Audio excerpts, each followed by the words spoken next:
For the early birds, and I see some of you are already around.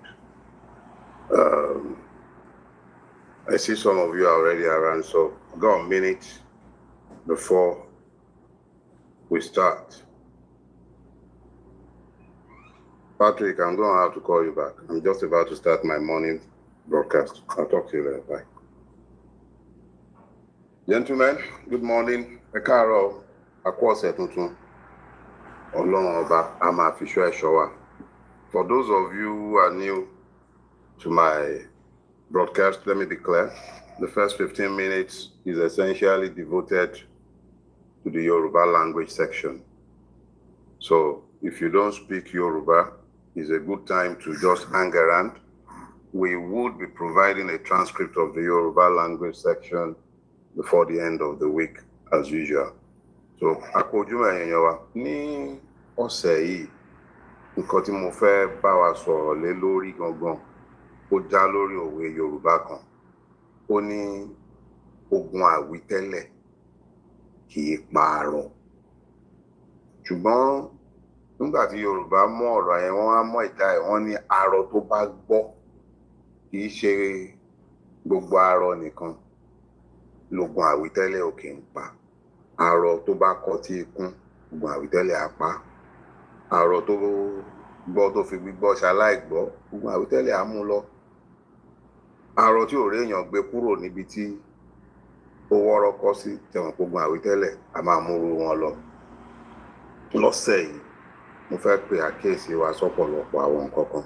Ìmíì wà náà àwọn ọ̀rọ̀ wọ̀nyí tí ò ṣe é là mọ́lẹ̀ gbà, tó jẹ́ pé lówe la máa lù àwọn ìlú àgídìgbò yẹn. Ẹni tó bá gbọ́ á gbọ́. Ẹ̀yin tẹ́ bá gbọ́ ẹ ṣàlàyé ẹ̀ fáwọn tí ò ní yé. Ṣé ẹ mọ̀ pé tẹ́ bá wo sun bọ́rọ̀ orílẹ̀-èdè Nàìjíríà ṣe ń lọ, ẹ ó rí i pé ńgbà tá a kọ́kọ́ bẹ̀rẹ̀ sí ní gbọ́ àtòkè ọya lẹ ti ń gbọ́ pé wọ́n ń gbé wọn pa. Ẹ gbọ́ pé àwọn wọ́n láwọn Fúlàní agbénipa ìyẹn ọ̀tọ̀, àwọn Boko Haram ìyẹn oríṣiríṣi ni wọ́n. Ẹ ṣá máa gbọ́ pé wọ́n ń pa wọ́n ní Katsina o, wọ́n ń pa wọ́n ní Borno o. Ojoojúmọ́ là ń fi gbọ́ àwọn èèyàn tó ń gbé nínú ibi tó yẹ pé àwọn tí wọ́n ti lé nílé tí ò rí lé gbé mọ́ bó ṣe pọ̀ tó ní gbogbo ọwọ́ òkè ọya yẹn à ń fetí wa gbọ́. Ṣùgbọ́n irú bí Ọlọ́run ní jẹ́ ó kàn wá, wọ́n lẹ́ni tó kàn òun ló mọ̀. Àwọn tó kàn wọ́n mọ̀, ó bà wọ́n. Nígbà tó yá, ó bẹ̀rẹ̀ sí ní sún wá sọ́wọ́ ọ̀dọ̀ wa ń bí. Ó bẹ̀rẹ̀ látòkè Ògùn níbi táwọn bòróró tí wọ́n ti máa da ẹran wọn. Ó ti ń wà lọ́jọ́ pípẹ́ tó yẹ pé Fúlàní adaran tó jẹ́ tiwa á kọlù àwọn àgbẹ̀ wa. Wọ́n á dẹ̀ yanjú ẹ̀ láàrin ara wọn ní tùbí-ìnùbí. Ìgbélé tí wàá yàtọ̀ kì í ṣe bí ìtàná mọ́. Òun ló wú nǹkan tẹ́ rí tó ṣẹlẹ̀ pẹ̀lú Sunday Igboho. Gbogbo àwọ̀ òfìkì, ìgànná, tèdè, gbogbo Ṣakí, ọ̀pọ̀lọpọ̀ àdúgbò níbẹ̀ yẹn àwọn ìletò ó di ibi táwọn èèyàn wa ò lè wọ̀ mọ́. Òun ló gbé Sunday Igboho dìde nígbà tó ń dìde. Dídìde tó ń dìde, tẹ bá rántí lásìkò yẹn, ó pa àwọn nǹkan kan lẹ́nu mọ́. Oríṣiríṣi ariwo ta lọ́tún lósì.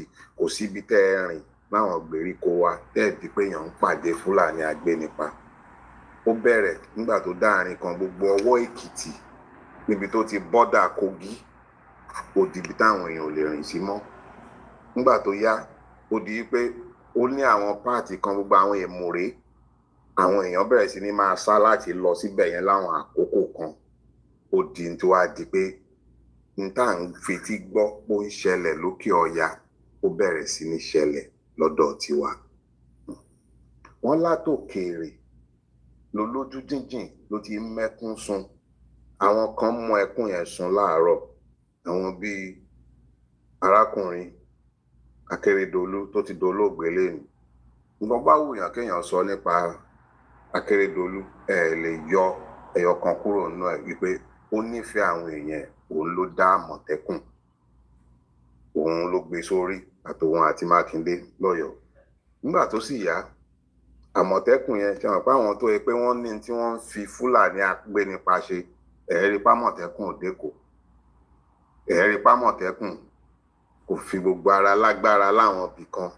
nítorí kó má bàa dàbí pé à ń bá Fúlàní jà, à ń bá àwọn ará òkè ọya jà. Nígbà ọ̀yá wọ́n mẹ́sìn wọ̀ pàpà. Ìwọ tó bá ti ń bá àwọn kan jà, òun gbógun ti ẹ̀sìn mùsùlùmí ni. Ó dàbí pé nígbà tó dé àárín kan àwọn èèyàn wa kan kò yé wọn mọ́. Ṣé Yorùbá lẹ kọ́kọ́ jẹ́ ni àbí mùsùlùmí? Ṣé mùsùlùmí lẹ kọ́kọ́ jẹ́ ni àbí Yorùbá? Ṣẹ́yin ló kọ́kọ́ dáyé ni àbádìyẹ? Ó dé àárín kan kò yé àwọn èèyàn wa mọ́. Ẹ jẹ́ kí a pera wa sí àkíyèsí nǹkan kan. Tí kò bá rí bó ṣe rí kó dà bó ṣe dà. Haúsá ò ní dẹrú Fúlàní. Ẹ má jẹ́ káwa náà ká torí ẹ̀sìn wọ oko ẹrú. Èmi ò sì ṣe é mú dání. Bí n bá mú kiri yóò lè ní, bí n bá kì wọ́n mọ́lẹ̀ ó lè dọ́là, kí n mú lóró ó lè dọ̀túnlá. Ó jẹ́ wípé èmi àti àwọn tó ń fi orúkọ Ọlọ́run parọ́ ló kàn. So eléyìí ò kì í ṣe tó kan à ń sọ̀rọ̀ religion. N tó ń ṣẹlẹ̀ ni pé mò ń pe àkíyèsí wa sí nǹkan tí kẹ́ jẹ́ kó ètè yé yín. Kì í ṣe ọ̀rọ̀ ẹ̀sìn léléyìí. Wọ́n ń fi ẹ̀sìn bò yín lójú ni, àtàwọn Kìrìsìtẹ́nì ni àti Mùsùlùmí ni. Wọ́n ń fi bò yín lójú ni. Ẹ̀la ojú yín àtòkèèrè lójú jíjìn tí ń mẹ́kún sun. N tà ń sọ ipò wà lókèèrè lánàá. Ó ti di nǹkan tá à ń rí níbí yìí lónìí. Ó ti di wípé ní ilẹ̀ Yorùbá, ó ti di pé nílẹ̀ Yorùbá ní gbogbo ọwọ́ ọ̀nà Kwara, ní gbogbo ọwọ́ ọ̀nà Kwara, ó di pé àwọn èèyàn wa wọn ò rí lé gbé mọ́. Tọba náà ń jí wọn gbé, tìjòyè ni wọ́n ń kì wọ́n mọ́lẹ̀. Ìjọba dẹ̀ máa sọ pé kò rí bẹ́ẹ̀, kò sí ní tó jọ́, kò rí bẹ́ẹ̀, kò sí ní tó jọ́. Ẹ jẹ́ ká pera wa ṣàkíyèsí àwọn nǹkan wọ̀nyí.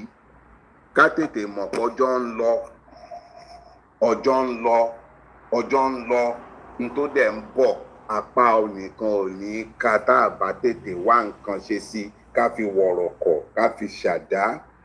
Ṣé rí àwọn bàbá wa ní kókókó ń làárọ̀ fàdítí. Wọ́n náà ń dáko wọn ò dáko. 22 years ago, ọdún 22 sẹ́yìn lèmi lọ dá oko. Mo sì ti sọ lórí ọmọ ètò eré, mo lọ dá oko náà, mo dá sílùú kan wọ́n ń pè ní Tẹ̀lúbomi. Tẹ̀lúbomi wà lẹ́yìn Àpòjé. That is around the boundary between Ogun and Ọ̀ṣun state. Mo fi oko mi sílẹ̀ ń bẹ̀ torí Fúlàní ni. Mo dẹ̀ ti fi oko sílẹ̀ ń bẹ̀ sí, kì í ṣọ̀rọ̀ ọdún kẹjọ. Kì í sì ṣe mi nìkan, bẹ́ẹ̀ làwọn kan náà fi tiwọn sílẹ̀. Kwara lè ní iye yìí ó ti di ibi táwọn èèyàn wa ti ń sáré kéréje káàkiri tí wọn ò rí lé gbé. Bẹ́ẹ̀ kẹsìrè ìjọba wọn máa parọ́ pé kò sí ní tó jọ bẹ́ẹ̀. Àwọn lọ́balọ́ba wọ́n ń jí wọn gbé. Bẹ́ẹ̀ kẹ̀dẹ̀rẹ́ èyí tó yẹ kó sọ̀rọ̀ ẹ̀ ní gbọ́ fínkín lẹ́nu wọn. Ẹ ṣàlàyé nǹkan kan fún yín. Wọn ní bọ́mọdé ò bá bàtàn, dandan ni kó bá àrọ́bá. Àrọ́bá ni wọ́n sì ń pè ní bàbá ìtàn. Nígbà ayé Akíntọ́lá mo gbọ́ pé ó ní onílù kan. Bẹ́ẹ̀ tí ń sọ̀rọ̀ lọ́rọ̀ tí ń dùn tán fẹ́ máa fi ẹ̀tàn kó bàbá lágbádá. Onílù Akíntọ́lá wà á múlù bọ́lẹ̀. Á ní bàbá mo gbà, bàbá mo gbà. Mo bá ń tàn ẹ ò má máa tanra rẹ. Bàbá mo gbà. If they are fooling you, ṣe gbọ́dọ̀ tanra yín ni. Ṣe gbọ́dọ̀ tanra yín ni. Ṣé bẹ́ẹ̀ yín lẹ́ni kun yín ẹ̀ mọ̀ gbà tẹ́ ẹ yóò ní. Ṣé bí ìlú wa ṣe rí lánàá, ṣé bẹ́ẹ̀ ló rí lónìí? Ní tèmi ó sọ fún yín rèé. Wọ́n ní tá a bá ní ẹgbẹ́ alágídí nínú ilé. Bàbá lẹ́gbẹ́ alágídí nínú ilé, agídí láàní fúnra ara wa lálágídí ọ̀hún. Torí ibi tọ́rọ̀ dé ní ìsìn, ẹ lè dúró dèjọba kó ṣe nǹkan kan fún yín, wọn ò ní ṣe nǹkan kan. Ẹ má fẹjọ́ ọ̀kà sùn ká. Tí n bá sì ń pèjọba, kì í ṣe àwọn tẹ́ lẹ́yìn wọ́n yanra wọn sípò tán lẹ́yìn àwọn nìkan kọ́ ni mò ń sọ. Tọba yín pàápàá ni mò ń sọ, tìjòyè. Torí wọ́n ti tà yín, wọ́n ti dẹyọ kan. Ẹ̀yin fúnra ara yín lẹ́wàá yára yín lọ́pọlọ. Torí ẹ̀ lẹ́yìn kan tí ó gbà yín, ẹ̀yin lẹ́gbàra yín. Fúnra ara yín lẹ́gbà ara yín. Ẹ wàá bẹ̀rẹ̀ sí ní pera yín jọ. lẹ́gbẹ́lẹ́gbẹ́ ń jẹgbẹ́ níletò déletò. Ní tí mo rá ń sọ fún yín iye pé mo fẹ́ dẹ́rù bà yín, ìtójó ọ̀tọ̀ ọbẹ̀ ni mò ń bá yín sọ. Ẹ pera yín níletò lẹ́lẹ́gbẹ́ ń jẹgbẹ́, ẹ tètè bẹ̀rẹ̀ sí ní múra sílẹ̀ torí n tó ń ṣẹlẹ̀ tẹ́ ń rí ní Kwara, tẹ́ ń rí lókè Ògùn, tẹ́ ń rí lẹ́kìtì, tó fi di wípé àti rìn láàrin Ìjẹ̀bú Òde sí Ìbàdàn àti rìn Bìní Ọ̀rẹ́ ó ti di ìṣòro, ó ti di pé wọ́n ń gbé ní lọ́sàn-án gan. Kò sígbà téèyàn ń rìn tí ò fi ìlà ìlò rìn, kò ń ṣojú lásán, àwọn ìjọba yín sì mọ̀ ń pa ẹ̀. Wọ́n mọ̀ ń pa ẹ̀. Ṣé rí gbogbo ohun tẹ́ ń wò tó ń dàbí tó wà lókèèrè, ó ti ń súnmọ́lé, ó ń bọ̀ ńlé, ó sì ti wọlé tán. Igi gogoro má gún mi lójú, àtòkèèrè èèyàn ti ń wò ó. Mo sọ tèmi, mo wí tó. N bá sọ dáàrin kan, wọ́n nítorí politics, ó tẹ̀lé ọmọ Ìgbò ni, ó ṣe ni mo ẹ̀ṣẹ̀ ń sọ ni. Àbí 2002, 2003, 2023 lẹ́ẹ̀ṣẹ̀ ń gbóhùn mi tí mò ń wọ́nu yín, tí mò ń tẹ̀ mọ́ yín létí pé kẹ́ ẹ bára yín sọ ètò tó ń jò tọrọ. Ẹ̀tẹ́ etí yín bẹ̀lẹ̀ jẹ́, ẹ̀tẹ́ bẹ̀lẹ̀ jẹ́, n tó ń bọ̀ ò dáa. Bẹ́ ẹ̀ bá sì múra sílẹ̀ bí ìgbà kábà pé wọ́n ń pa ewúrẹ́. Torí àwọn eléyìí wọn ò gbéṣẹ́ ran yín o. Ẹ wá jẹ́ ń pe àkíyèsí yín sí nǹkan kan. Bí mo bá sọ fún yín pé iná ń bẹ lórí omi, ṣe ni kẹ́ ẹ béèrè eérú ẹ̀ lọ́wọ́ mi o. Ẹ má bá ń jiyàn mọ́ o. Eérú ẹ̀ ní kẹ́ ẹ bí mi o. N tó ń bọ̀ ò dáa, ẹ lọ múra lẹ̀ o. Èmi ò bá yín sọ̀rọ̀ bo 2027 torí mi ò rí ìbò kankan 2027.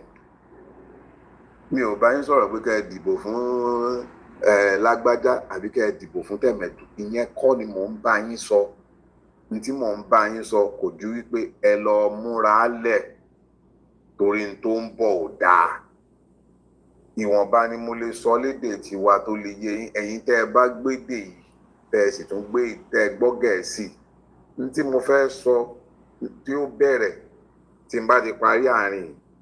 Ẹ̀yin tẹ́ ẹ bá gbọ́ èdè Gẹ̀ẹ́sì tẹ́ ẹ ń sọ Yorùbá, ẹ sọ fáwọn èèyàn wa n tó ń bọ̀ ò dáa.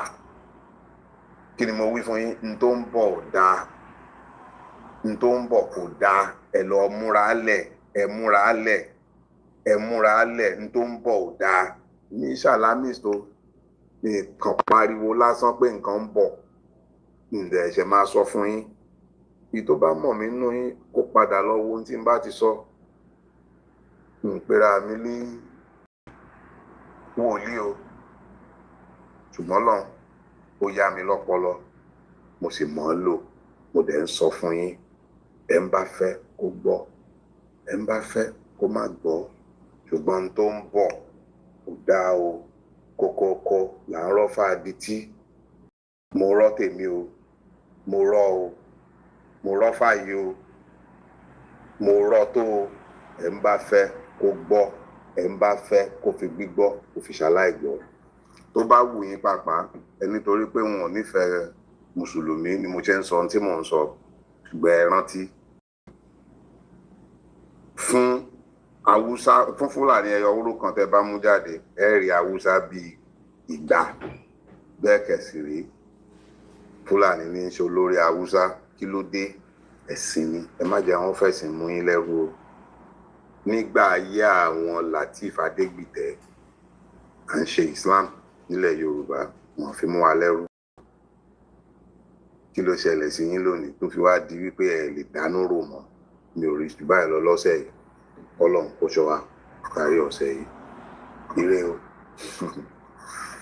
Good morning again, everybody. That was the Yoruba language section. I believe I still have a few seconds before I have to start the English language section.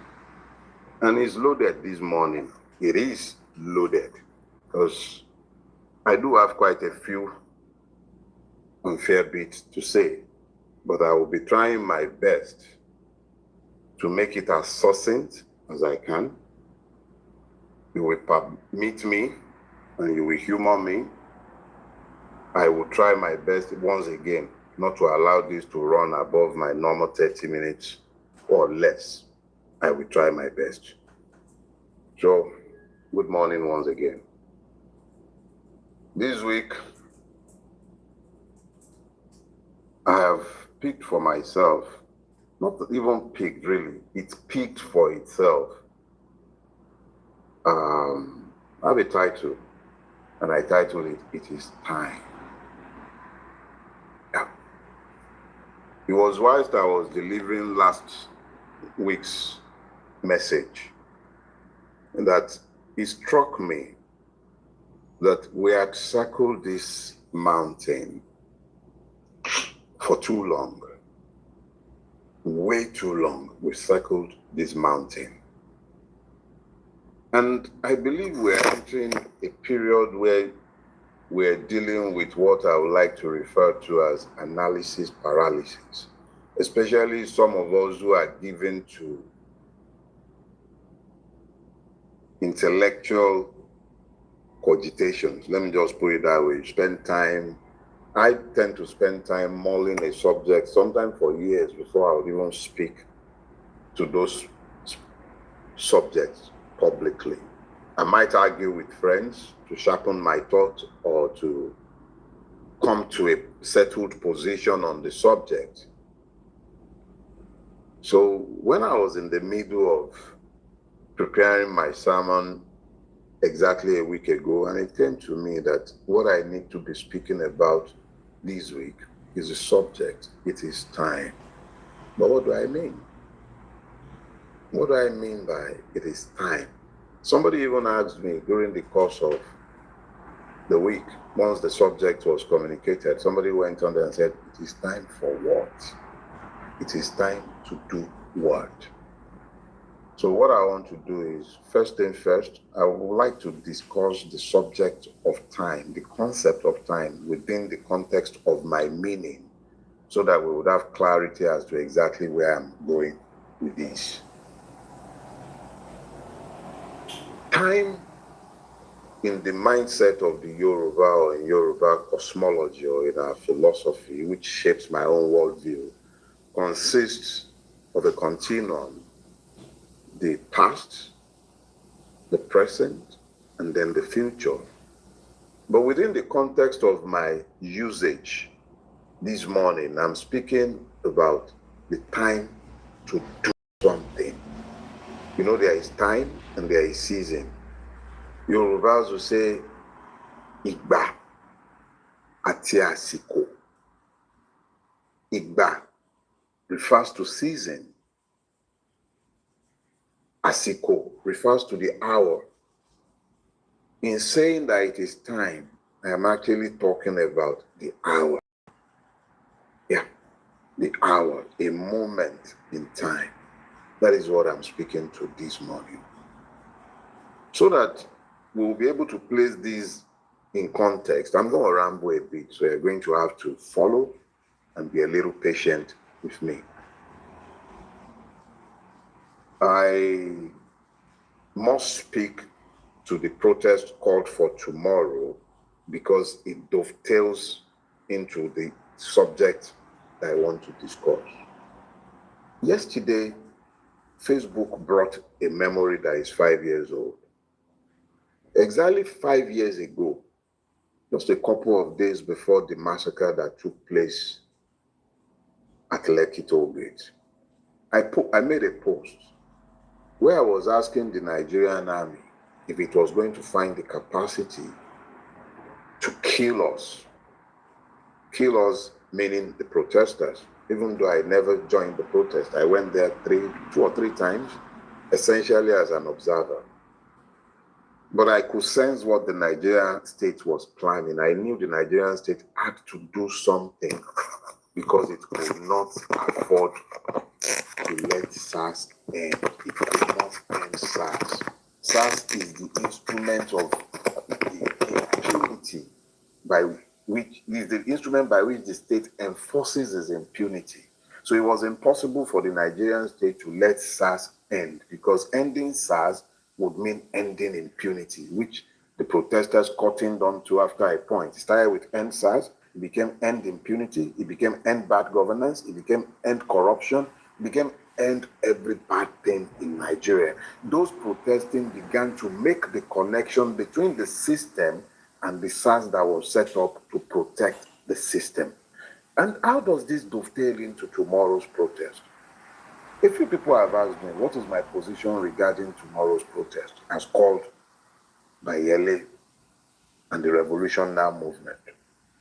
I am in support of everything the oppressed do to fight the oppressor. I cannot speak against the right of citizens in a democracy to protest against an obvious injustice. And if we're speaking of injustices, the incarceration of Mazi Nnamdi Kanu is patently unjust.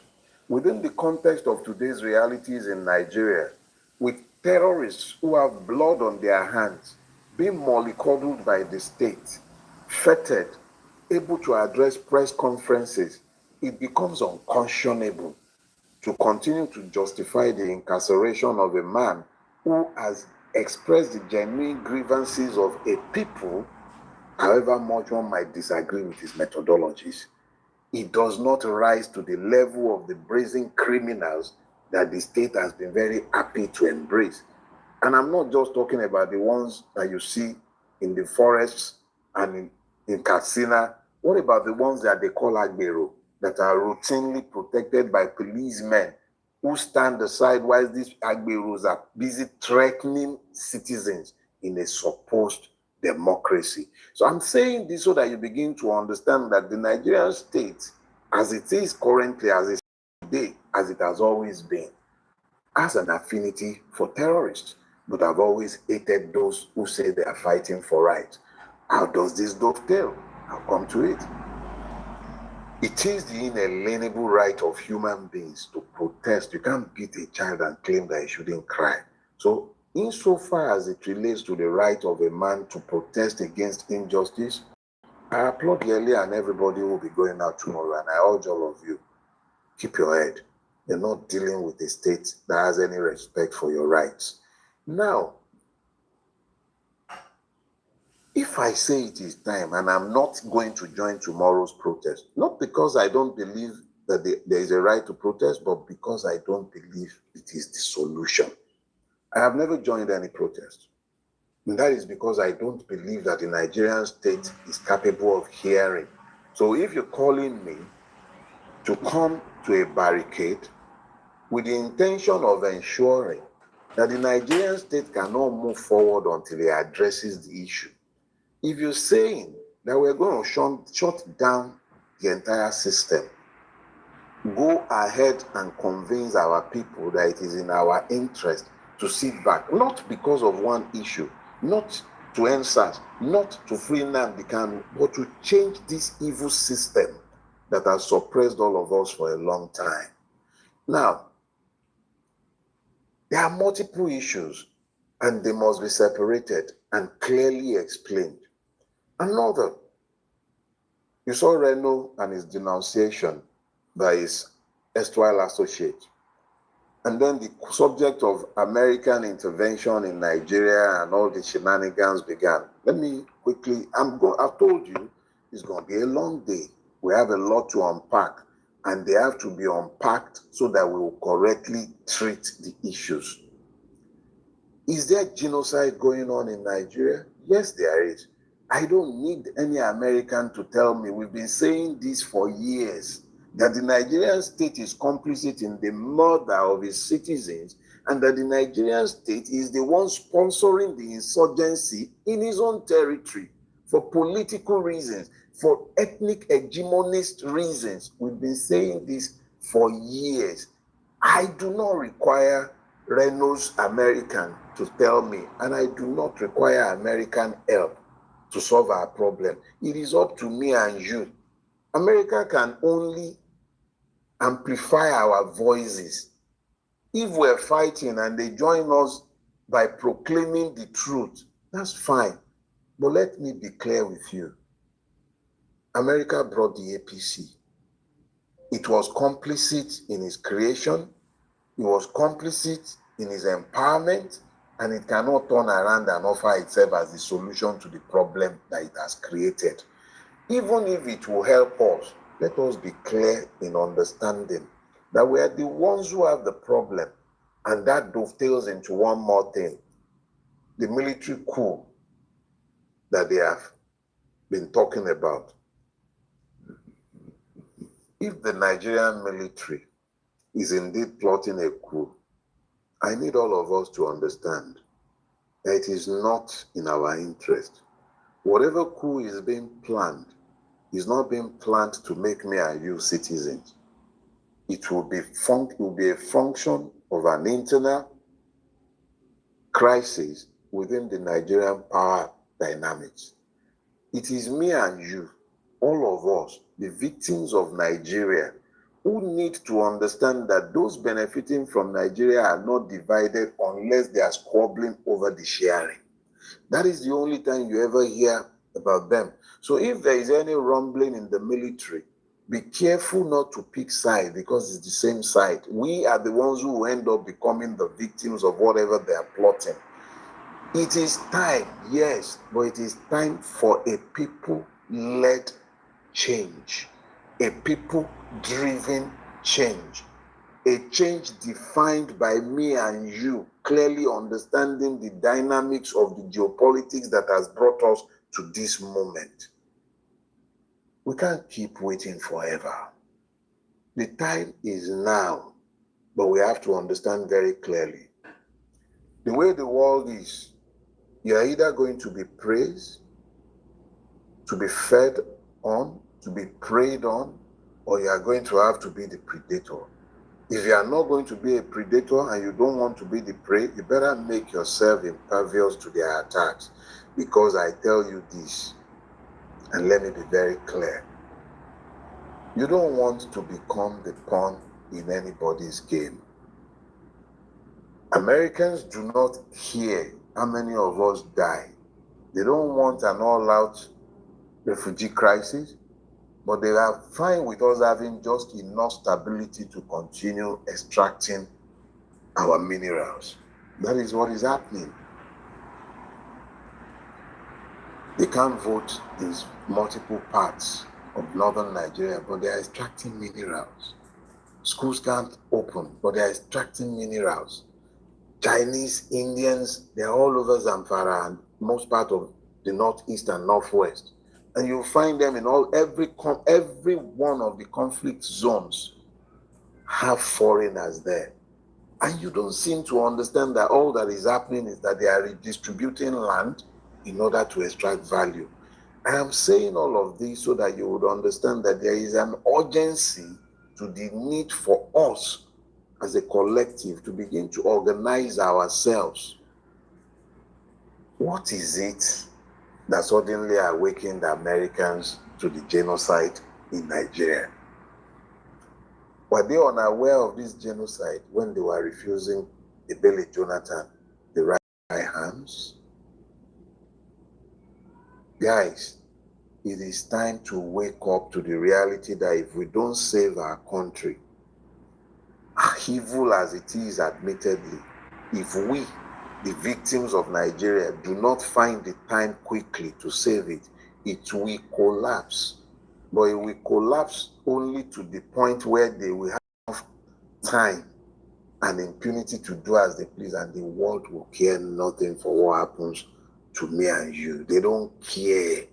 We are the ones who need to lend ourselves some brain. When I was speaking to my Yoruba brethren, there was a proverb that I shared with them.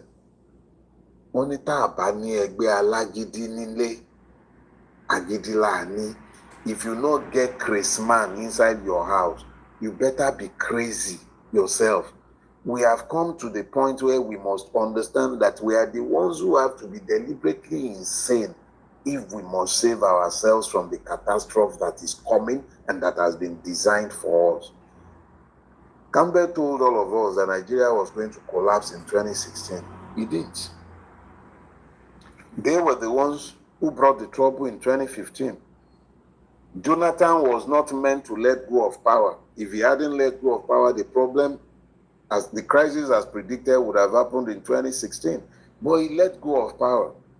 They created the crystallizing event, Buhari's ascent to power. And then now, so let me be very clear. If anything is going to happen to change our status quo as designed, it will be because we recognize that it is time to organize. Now, let me remind you. In the essay that I titled my first book, which was released February, I think it was the 7th of February, 2015, just before Buhari came to power. I titled it, Do Not Die in Their War. And what I was pointing out is what has come to pass today. Do not die in their war. I characterized it as their war. That was the point where the syncretism that has overtaken the political class today has come to take place. That was the point when they started cooperating with one another to become one family. That their war is over. A few losers are there. Those are the ones you see trying to find one. They have become amajiris because they could not find home within their own home anymore. They would have two choices. Either they are going to align with the people to chase their kind, or they are going to stay in the neverland of they are never dead and they are not truly awake. Point I am making is this. The victims are the ones who are going to have to unite. Every time you seek to protest, if they don't send the thugs, they will send the police. When the police can't do, they will send the soldiers. All this is happening because there is a schism between those who enforce the impunity of the system and those who are the victims of the system. I'm saying to us, let us unite, organize, understand that what we need to do is not, we don't need protest. We need clear-headed revolution. Now, let me explain. I'm not saying those who want to protest should not protest. I have never ever spoken against any protest. It is the right of anybody who has been wronged to protest. But I must also point out that I don't believe that circumstances will be changed by protests. If we are resolved that there is a need for this country to change, we should set out the change we expect to see and then call the people behind that change. I was to have a guest this morning. His name is Kunle Lawal. I'm sure some of you will know him, a lecturer. The purpose of bringing him on the program this morning will be to talk about organizing ourselves nationwide. Kunle is more attuned with political organization,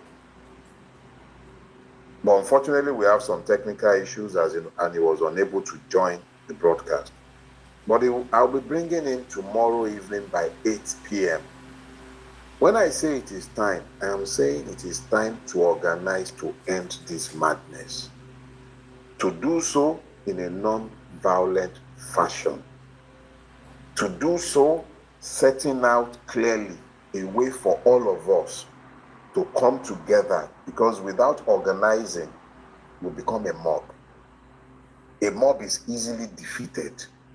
But if we organized ourselves across the 774 local governments of Nigeria, and Nigerian victims that will be found everywhere in Nigeria, it's not just in Lagos, we are everywhere in Nigeria. The biggest problem we've had is an inability to synergize and to organize ourselves. Kunle Lawal has the capacity, which I don't have, to organize us. There are other persons who I'm working with, but I'm bringing Kunle to talk to you because he will be able to explain. We'll be using WhatsApp platforms. It's that basic, but we need to organize ourselves. So you please join me tomorrow, 8 p.m. We'll put out the link and the notification. But the critical thing that we all need to understand and understand quickly is that it is way past the time when we can continue to analyze, agonize without organizing. We need to organize. It's not about episodic protests where we come out, wow, we no agree this one, we no agree that one. There is nothing about Nigeria to agree. But if we do not organize ourselves, we would only continue to lament and lament until we would eventually find that we've see me, gray hair everywhere. These were not disapparent just a couple of years ago. It is time to organize. It's beyond agonizing. Whilst we wait for Kunle or some other persons who will come speak with us about how to organize ourselves into different cells, I am begging all of you, the little you can in your own little corner, begin to organize yourselves. Don't let us wait until things implode before we start running helter-skelter looking for solutions. Let me remind us, when NSAS started, it started with only a single request: end SARS. But the system is incapable of ending SARS without coming down itself. I am saying to you that if you go about the business of focusing on episodic protests, this system will become even more entrenched. What we need to do is find the common purposes, and we have enough. There is nothing that hails one today that does not hail all. Everything that hails the Hausa man hails the Igbo man, he hails the Yoruba man, hails the Ijaw man. The only thing that unites Nigerians are our sufferings. And surely it shouldn't be too difficult for us to find common purpose in the midst of what has happened to all of us. So I'm saying to us, it is time to organize. It is time to organize. It is time to begin to look beyond all the things that have divided us. Because if you do not organize, if we continue agonizing, this system will collapse and we will be the collateral damage. America cares nothing about me and you. Neither do the religious rulers of this country. The politicians care nothing. If we are going to survive the implosion that is almost certain to come, it will be because we found common purpose. In the absence of common purpose, I need us to remember we are lacking in national institutions that can preserve this country by the time the coming implosions come. It is only the victims uniting that can hold this country together to preserve it for our children and for posterity. If not, look around you. I don't care what ethnicity you belong to or what religion. Be sufficiently honest enough to look at Nigeria and look honestly and then tell me that you see a viable future if we continue traveling our current trajectory. This is not about making people scared. It's not about spreading paranoia. It's about carefully analyzing our objective realities. You have a state that has no problem with funding terrorism against its people, Commodore Laumi told us. Melafia told us. Baraje told us. There are enough reasons to be alarmed about where we are and where we appear to be heading. But all these pales into insignificance if we found the grace to organize ourselves.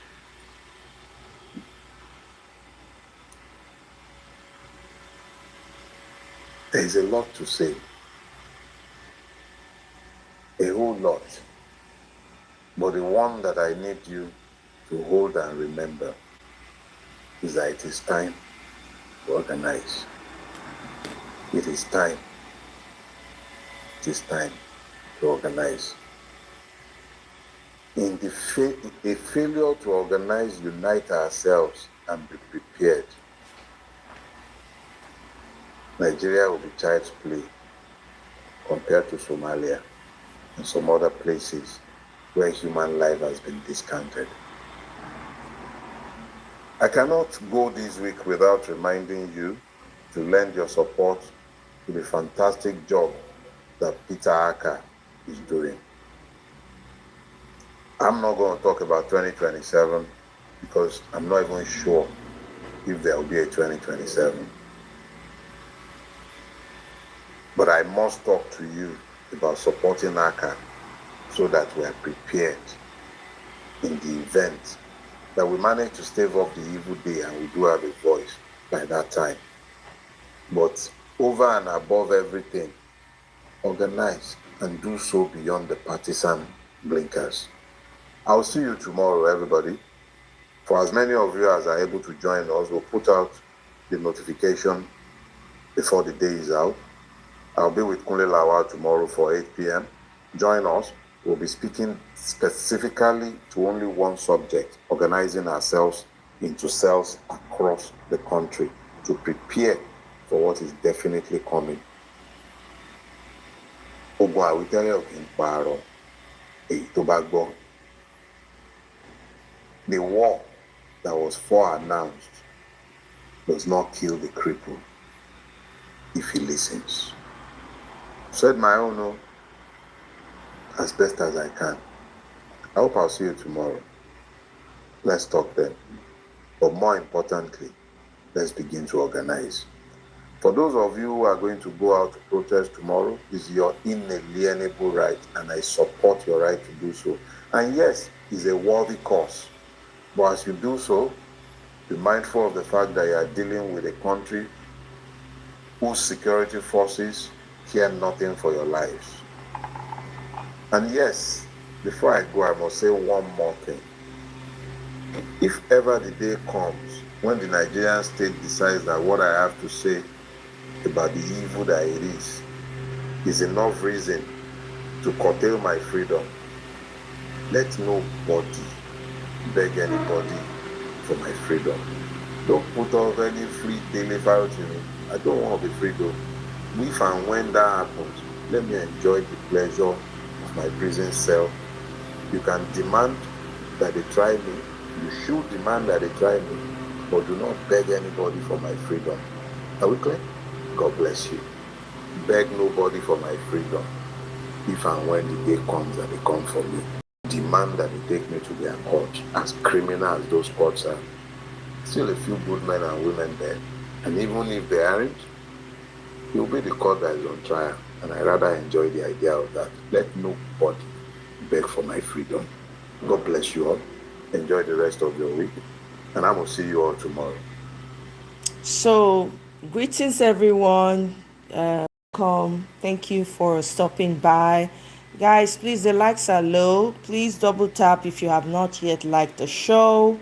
Double tap your screen device gently or click on the three dots at the upper end corner and like the show, please. We need more likes, guys, please. I hope you guys took in every word that Dele Farotimi said. And you also heard what he said at the end. He said, when and if they do, because you know that this government is a government of oppression. If they choose to hold him and lock him up, we should not demand for his release, but demand he be taken to court. Okay? All right. So I agree with him.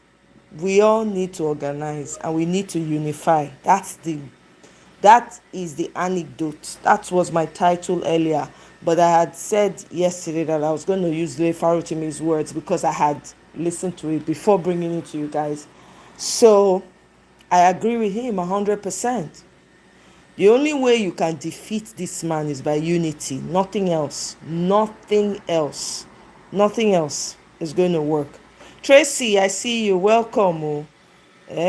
I see a Dr. Benjamin running rampant in the comment section. Dr. Benjamin, what's the problem? Why are you crying? I don't understand. Did somebody beat him? Did somebody beat him? Dr. Benjamin, why are you crying? Why are you crying?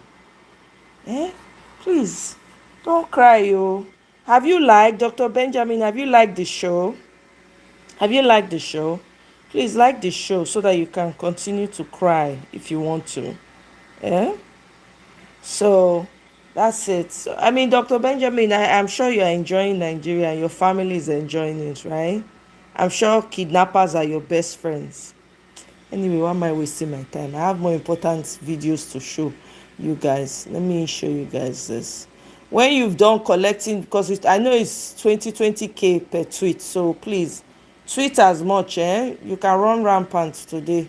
Tweet as much as you want, so you can make the money. I understand hunger is in the land, so man must work, so you must tweet. So that's okay. Go ahead, do your thing, boo.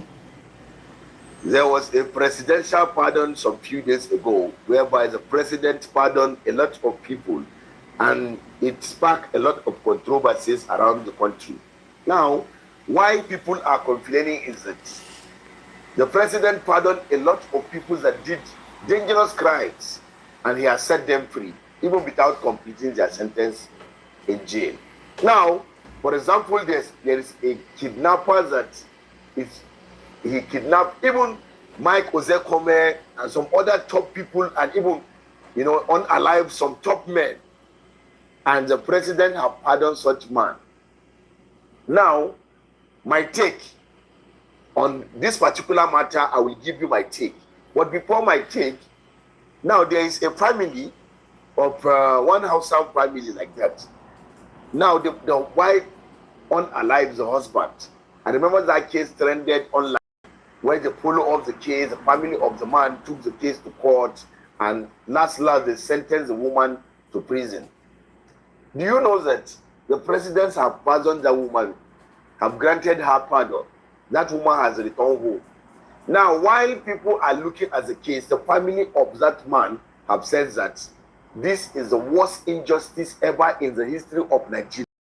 That somebody that unalives their son, the president have granted her bail to go and pardon her to go. Now, let me tell you something. If such a thing have not happened to you as a family, you will not understand that where this family, their pain is coming from. Their son got married to a woman, the woman unalives the son, and now the president have granted the woman pardon. No, this is not fair. How do you want the family to be happy?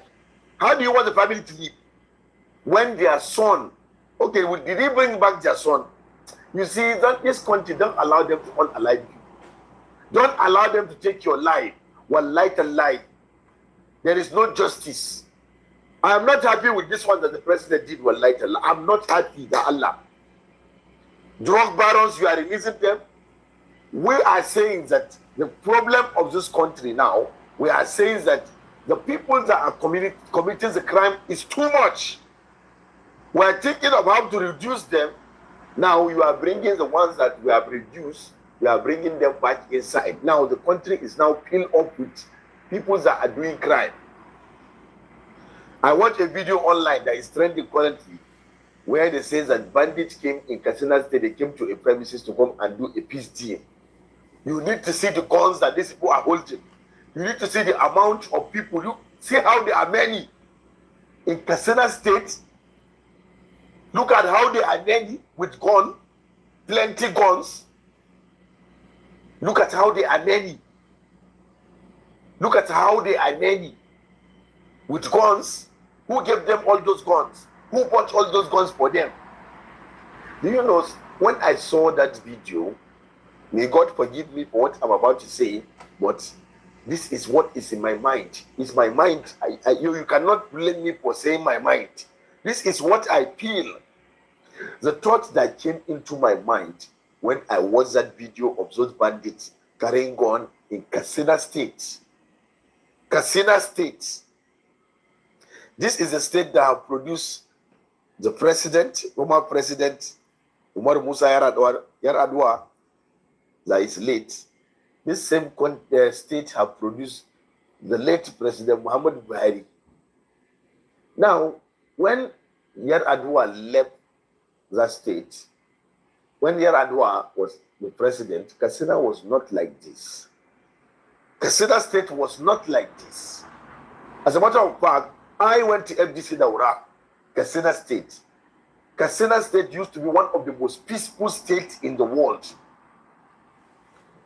One of the most peaceful states in the world, just like Borno State, Maiduguri, used to be very peaceful. What happened to Katsina State? So the thought that came to my mind when I watched that video, I was telling myself that there is something that the late president did not tell us before he go. Buhari. There is something that he didn't tell us. I don't understand how Katsina State have changed from what it used to be to what it is now. I still cannot figure out how Katsina State have transformed from a peaceful state to a state that is filled with terrorists. How? For God's sake. For God's sake. How did Katsina State get to where it is today? Look at the people we've gone. We are talking about how we are going to reduce these people that are doing crime. The president have a lot of criminals to bring them back into society. We are no more safe. We are no more safe, madam. In as much as you want to have a good name by saying that in your tenure you pardon people.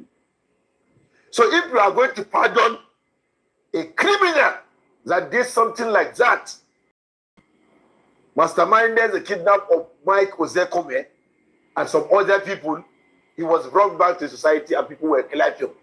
Why have you not? Why did Nnamdi Kanu not make it to that list? The things that these people did is even more than what Nnamdi Kanu have done. Why is Nnamdi Kanu still in detention? Why is Nnamdi Kanu still in detention? Why is he still in detention? Why was Nnamdi Kanu not granted presidential pardon?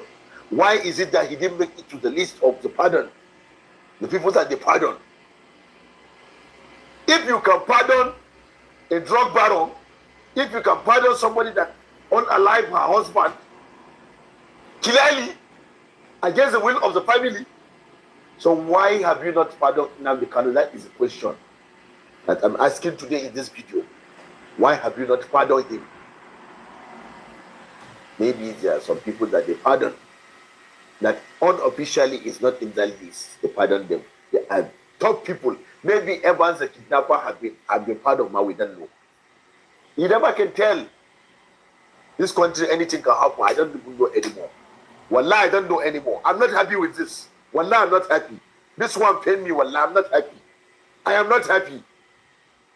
If I talk now, they say, Malan Shahib was a church. What in the church said? The president know what they do. If you sit down there, you say, do your own. I am asking the question again, you that is saying this thing. Why did Nnamdi Kanu not take it to that list? Why did Nnamdi Kanu not take it to that list? What did he do that you cannot be pardoned when you are pardoned people that did worse? Clearly. I'm the Spice Creator. I bring you breaking news.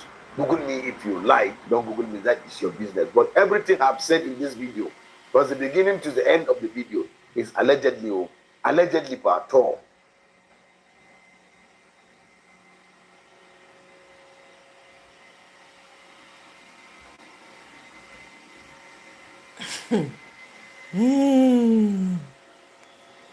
All right.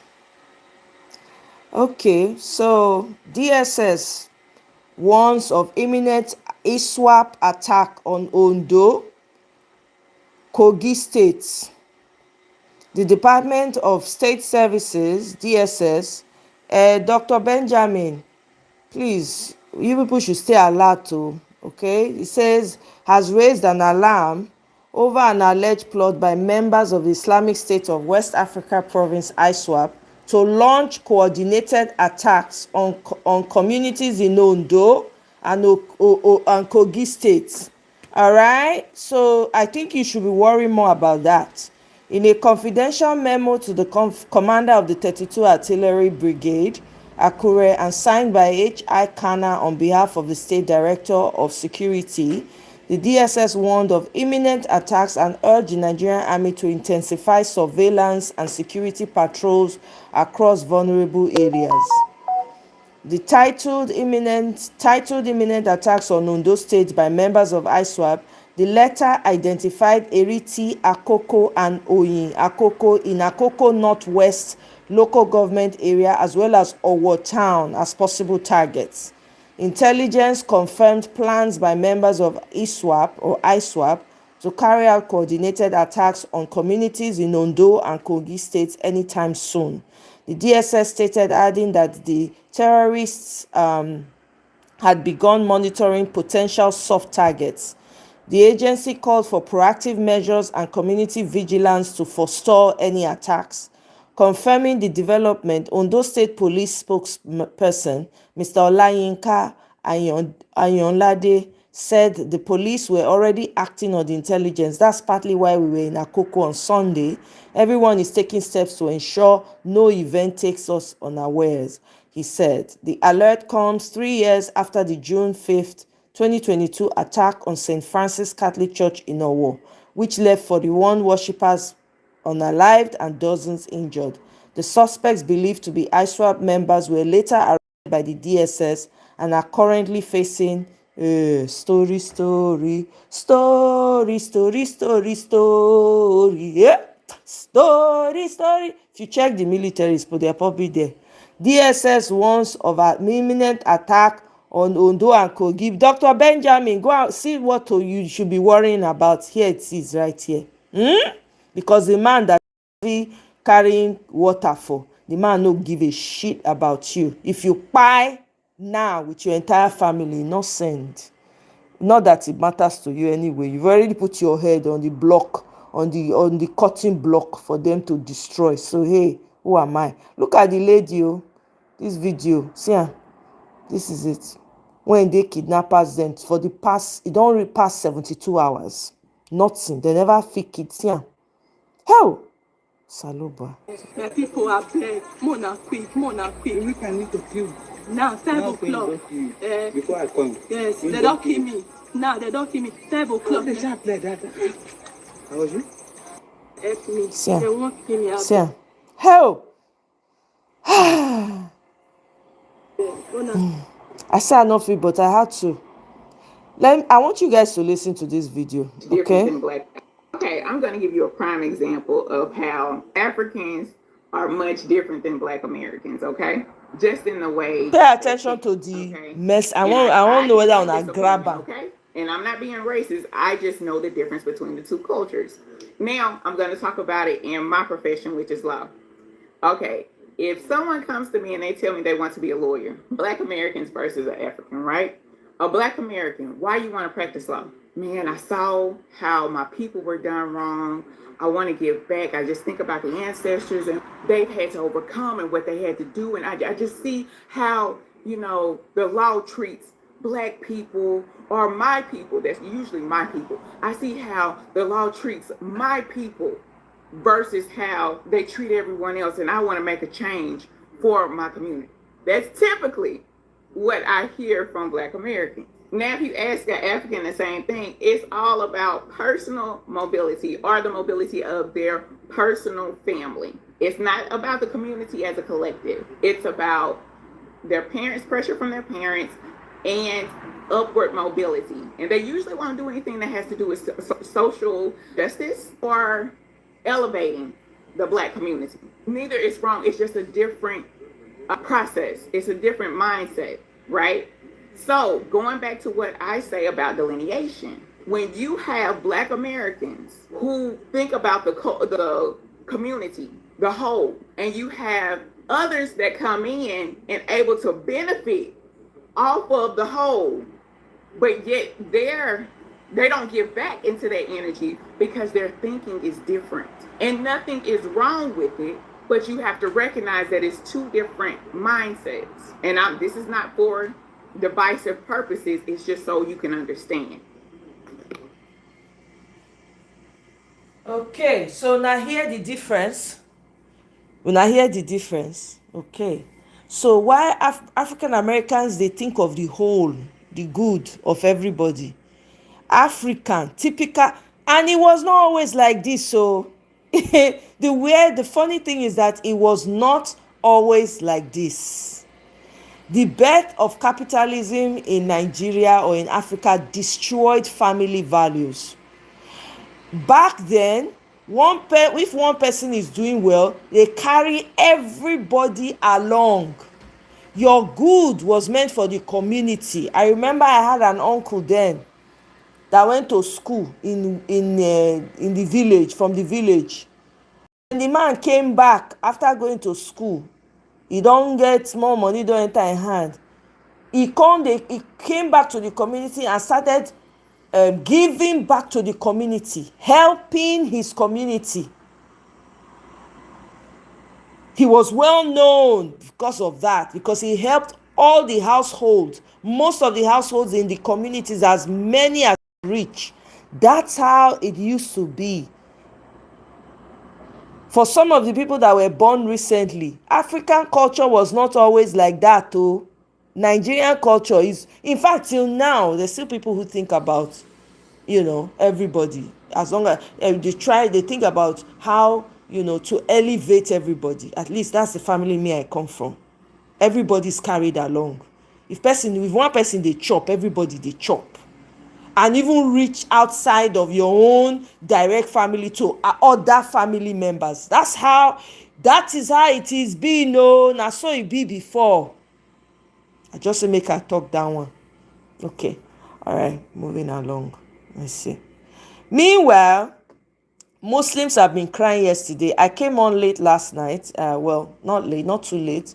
And I read an article about a UAE political analyst that was, oh my God, he spoke nothing but the truth. These terrorist sympathizers like Bashir was crying in the man's comment section. Last comment where the man post, the Bashir post, he was not trying to use emotional blackmail on the man. Hey God, I never see. The guy was literally crying in this man's comment section just because he said Christians are being genocided. Hey! Oh my God, I saved that tweet again. I did read them just to laugh. Now, the Sultan had come out yesterday and said he's been shouting that they should regulate social media. He don't dey shout and since he come out. I think I saw it somewhere yesterday. He did the same. He said the same thing, that they should regulate social media. Here it is again. The Sultan cautioned the public against believing everything they see or read on social media, stressing that much of the content is false or misleading. Here he's saying no record of genocide against any group in Nigeria. That's the Sultan. No, this is a traditional leader. Too.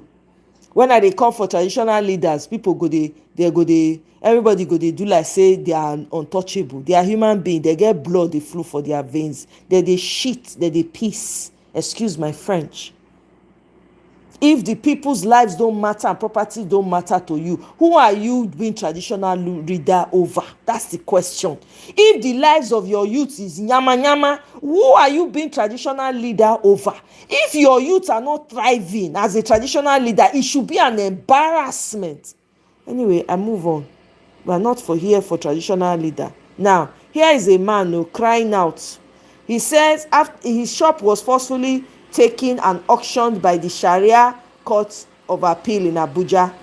The court acted on a case brought by someone claiming the occupant owed them, even though the man explained that the occupant still had goods in the shop while he was the rightful owner. Okay? They nothing about the area council. I was in my shop 3 months ago. Some people just carry motor gun. Now they are for Sharia Court of Appeal that they are cheap litigation and two days have auctioned my shop. I told them that I don't have any case with them. Why should they auction? I built this church in 2012. Our rent, their phone shop in number. I rent one to somebody. They said that person in the shop, we saw it then credit. I started to make the owner. Why don't people pack his goods? That the goods in that shop, they don't see about the goods. They say what they know is they want to open that shop. I said the business should come to the court and tell the people the owner of the shop. I go there. Even though I'm a Christian, I thought I was a Christian go to Sharia court. They say I'm from the owner that they will leave me my shop. I take all the documents to them. Una dey hear the abomination. A Christian going to Sharia court for what? Eh? Because I'm a Christian, because I'm Igbo, they collect my shop, Sharia court. Even if they will follow the law, as a Christian, what I have to do with Sharia court? They because what is happening in Nigeria, they carry my case here. Even when I appear, they did not listen to me. They bring the other judge, the judge that was asking what happened. They remove the judge, say that in charge of the who the moving judge. They remove the judge. They just collected my goods. My shop for nothing. I done nothing. Even if I have case with them, I would have said that will me. But I don't have any case with them. I'm not appeared before their court. I don't know to meet anything. They don't collect my shop. They say because I am nobody. Nigeria help me, oh. Nigeria help me, oh. My life is finished, oh. EDM help me, oh. They collect my shop because I am a Christian. They say the Sharia court. I'm taking my shop. God help me, oh. God help me, oh. God help me, oh. God help me, oh. God help me, oh. They collect my shop. Just to intimidate me. I am not case with them. If I had that case, I would say that I win me. But I'm not being in their court. I do any judge. They just collect my shop. Just like them. Just intimidation. Because of that one. I take the case to court. Judge connected the case and protected me. So judge decided I have to carry the case now. Because I am nobody. He said I cannot report this for no court. Judge, I told judge come out my face. God help me. Woman right to come assist me. Woman right to assist me. Woman right to assist me. Woman right to assist me. I love from God. I love from God. I love from God. Where they take it by the shop. God will not do take my shop. This is my sweat. This is my sweat. God help me. God help me. God to salute Banaba. Oh, Nigeria. that sit in that shop. It's the owner of the shop. They do not make any inquiry. I think God will make inquiry before they do something. This God will not make any inquiry. They just want here. They have gone to newspaper that are taking my shop. Nigeria help me up. Nigeria help me up. Nigeria help me up. God help me up. Simplification. Sharia court of Papi Gudu. Sharia court of Papi Gudu. Chief Judge of Area Court Governor. They connected their ability. They connected their ability. They connected their ability. Of Area Court Governor. Chief Judge of Area Court Governor. They collided and connect my property. Wow. Do you hear what he said? They collided and collected his property. I do that not enough. Because I'm a Christian. They take my case to Sharia court. They can't get to Sharia court. Say Sharia court has taken my shop. It's in Abuja. They did not invite me. They did not invite me. They did not invite me. God help me up. God help me up. God help me up. God help me up. My life finish up. My life finish up. God help me up. God help me up. Hey, God. Anyway, I don't know. I don't know what to say.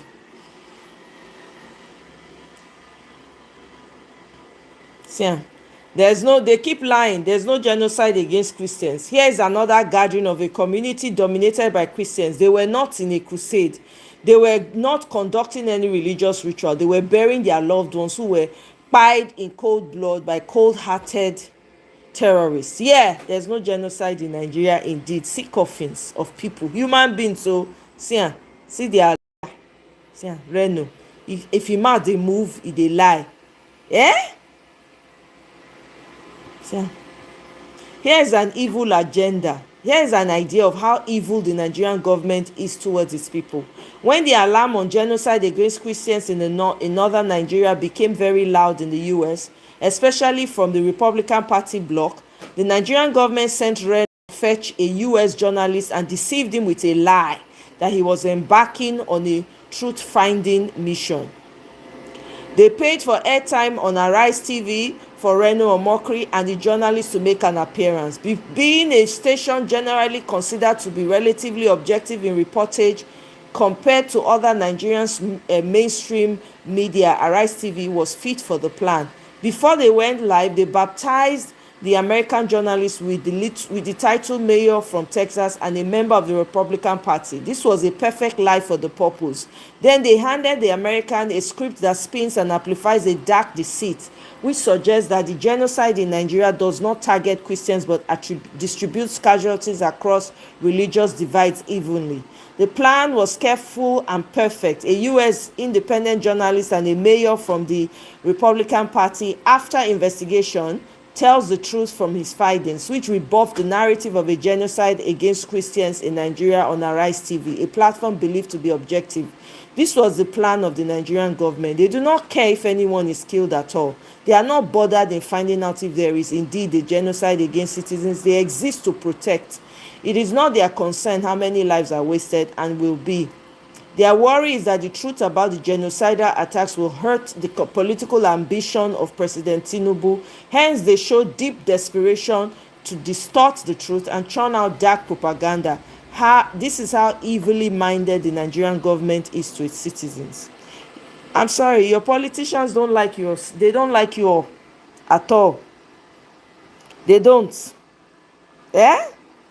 Now, look at it. Shebi they say they don't pass whether they don't pass bill say make dem no dey marry children again.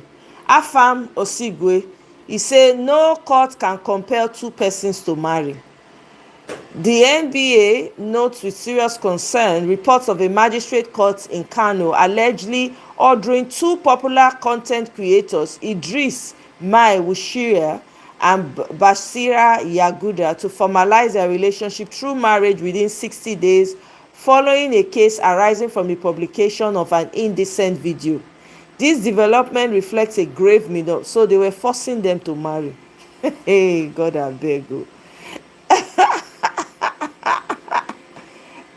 Oh, God abeg o. Nigeria na cruise o, Salobua. Anyway, in response, Dele Farotimi said, "Learned silk, I hate to be the bearer of bad news, but there can be no court of justice in a country that is not ruled by law.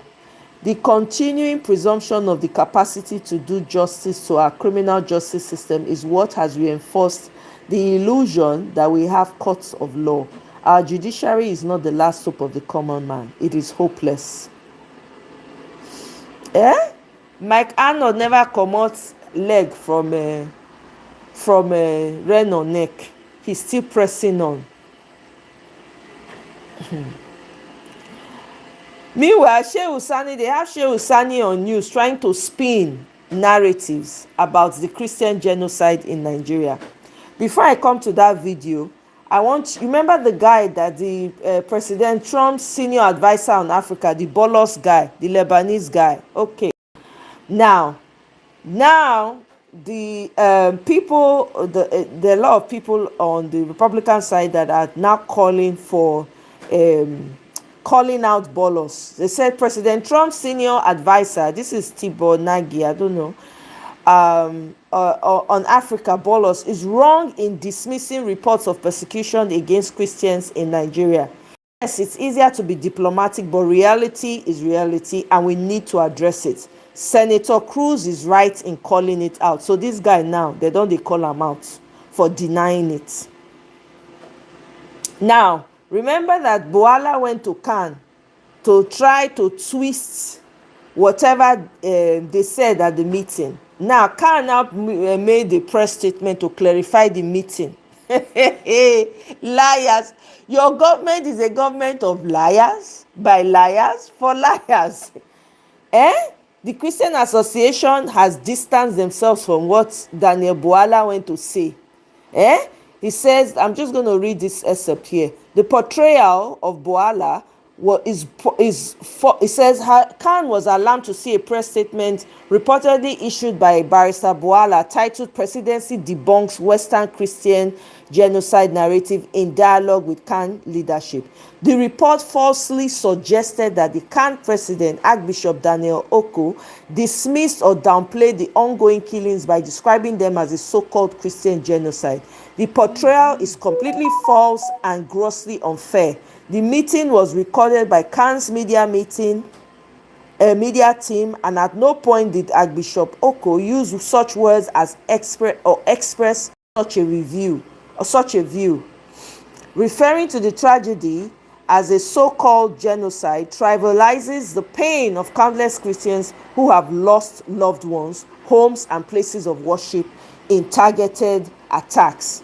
During the meeting, CAN's Director of Planning, Research and Strategy, Bishop Mike Akpami, presented verified data from OFA Africa showing consistent and targeted attacks on Christians across several regions of Africa, including Nigeria.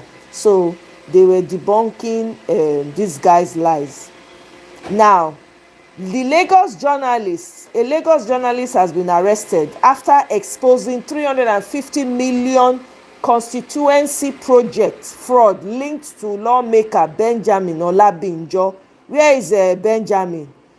Na him be this? Dr. Benjamin, is this you? Is this you? He said na Benjamin Olabinjo. Dr. Benjamin, is this you? See am. They arrest am for exposing the fraud, the 350 million fraud. We'll see how far they go with this. Okay, so now let me go and play this video of Sani. Where do you think this is leading us to? Because you just said something that is a bit scary. See, 25 years from now, if we don't do the needful now, 25 years from now, we're going to be at the same place saying that we should have done it, or here it is 25 years later. If you were to do a bit of imaginative composition, where exactly would you say this country is heading the way it is? Well, it's just like what I said earlier. If we, in our own realm of thought, put the country first in what we do, we will be able to achieve a lot as a country. But our politics is so divisive, toxic and hostile. The point that the person who is not in government is being seen to be an enemy, and the one who is being in government also is being seen to be an enemy by those who are out of government. And as such, when you have a situation like that, you see that whoever takes power thinks that he has conquered, and anyone who is not within his own area of support, he is a foe. And for many people too, when they lose election, the next thing they do is to fight, to see how they can continue to fight the government. And so you have two belligerent sides. One is in government and one is not out of government. And then when you have this kind of combative citizenship, the country will continue to go down the drain. For example, if you are having a political rally, it's expected that those who should be in that political rally should be members of your political party. That is right. But if you are having an independence celebration, those who should be there should be people from all political backgrounds. But since 1999 to date, each time we are celebrating independence, we see that it's the government that is celebrating it, and the other side is simply pushed out. Now, someone made an observation that I think it's Senator Odio that he said that there should be 6 years single tenure.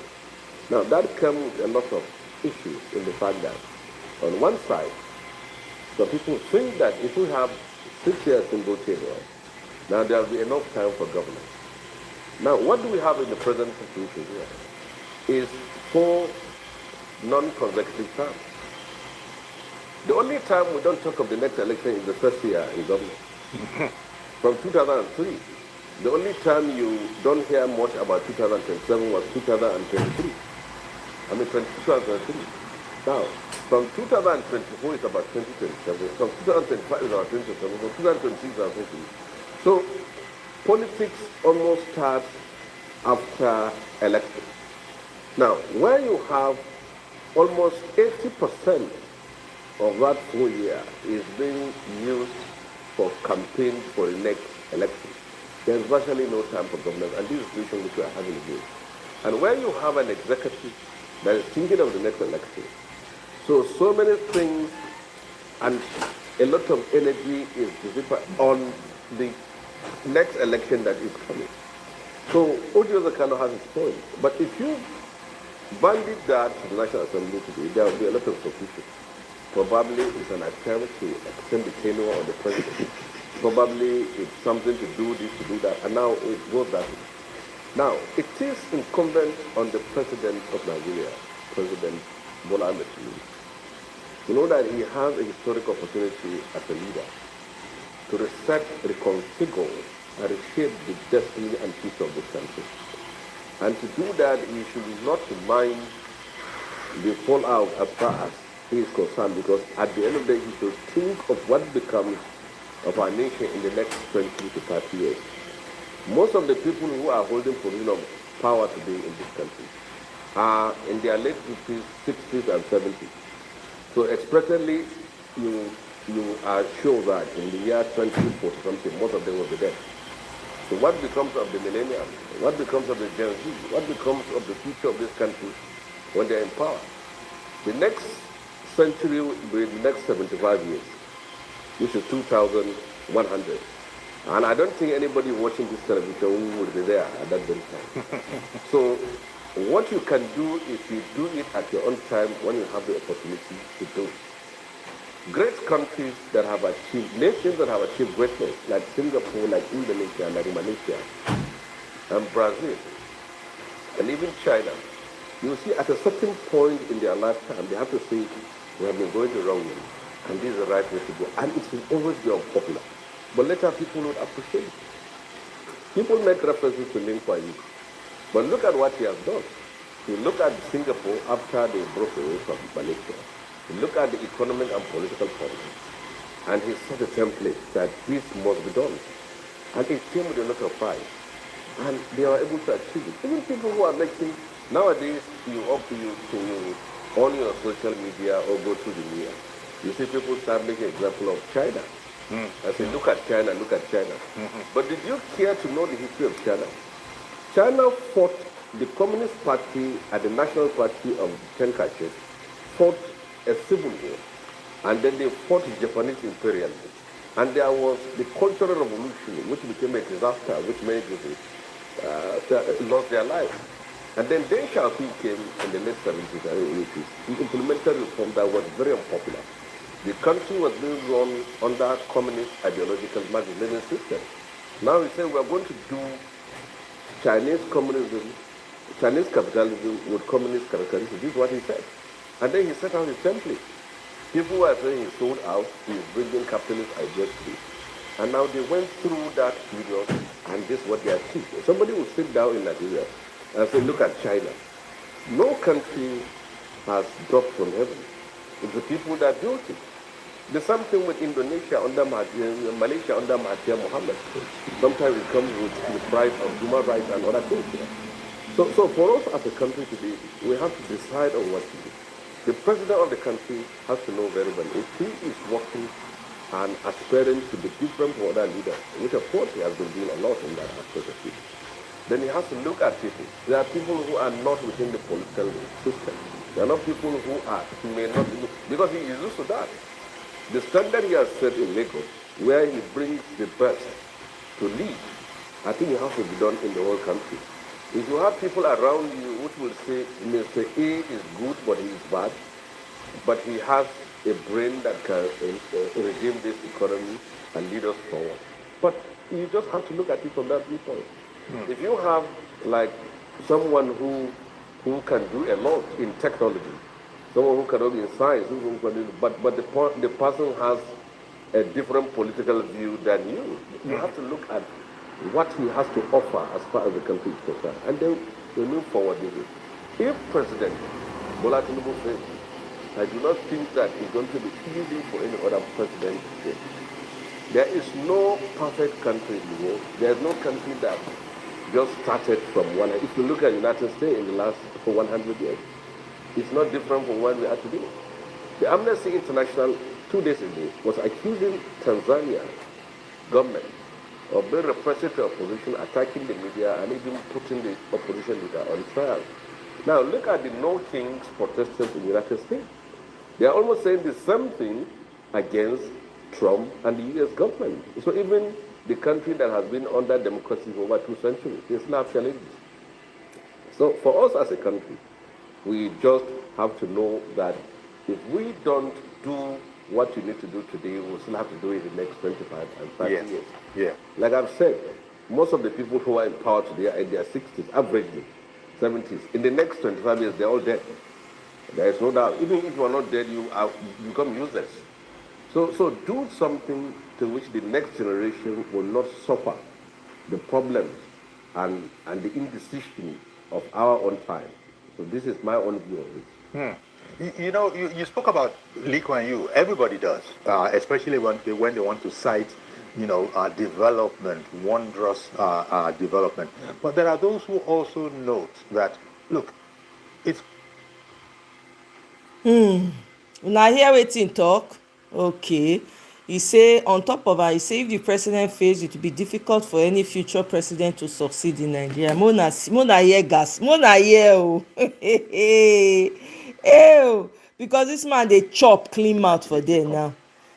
So somebody now responded to him and said, all the lies they used in defending Buhari's failures are being used to defend Tinubu's colossal failure. Once Tinubu loses in 2027, all these same people will start blaming him for destroying Nigeria. Tinubu will lose 2027 election and return to body loan, and Nigeria will begin to get better. Ire o. See am, during Tinubu's time, March 8, 2016, Shehu Sani says Nigerians will head for a revolution if president fails. Ew. See as they take dey hold people lives bondage with lies. With lies. It wasn't a democracy like it is now. So it was ensured that unless you were a Muslim, nobody was made to head that state, even as a military officer. So that sort of, but the Christians didn't really bother at the time, but that sort of began to. So it was like this Islamist creep, right? Like it was. Yeah. So it kept coming in gently, but then it was strictly focused in Kaduna. It was just the hotbed of violence. So there were religious crises and all of that. Well, the peak of it that it would introduce what's basically happening was this present political dispensation where at some point a Christian emerged as the governor. That was in 2011. A lot of violence followed. The violence came out as if it was just political.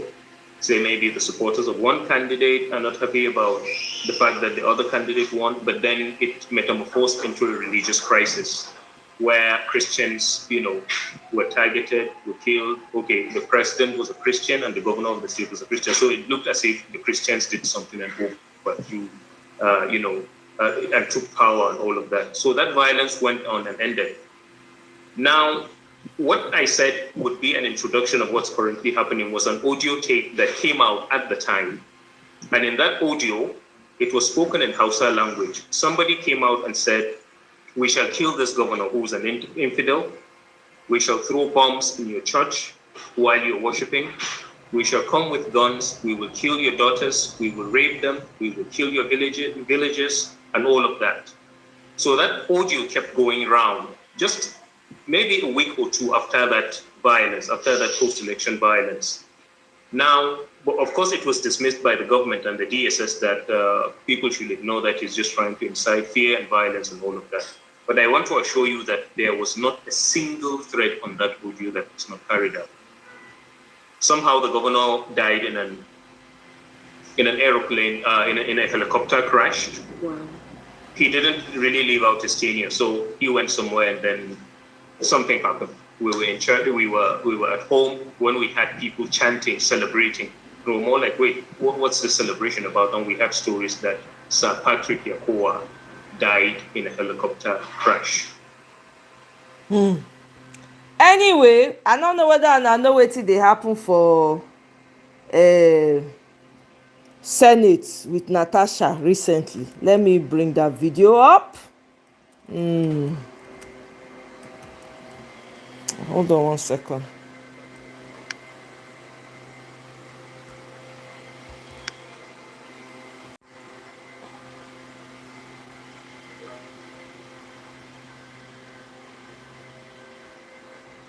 There was also that. Sorry, guys. I'm just trying to go in.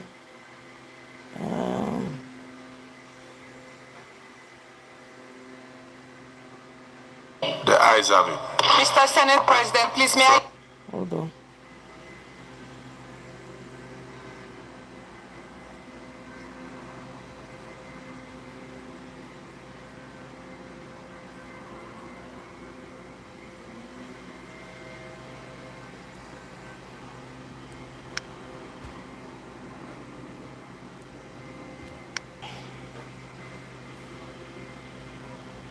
Those again saying the ayes have it. Mr. Senate President, please may I speak? I'm a woman and abortion has to do with women. Let us go to clause. This has been stepped down in totality. Yes, you distinguished senator, distinguished senator. This has been stepped down in view of the conviction, but if you have anything to add, you can say. Thank you very much, sir.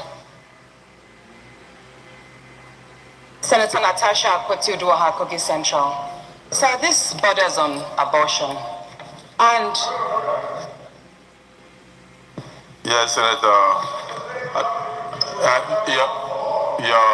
Your mic.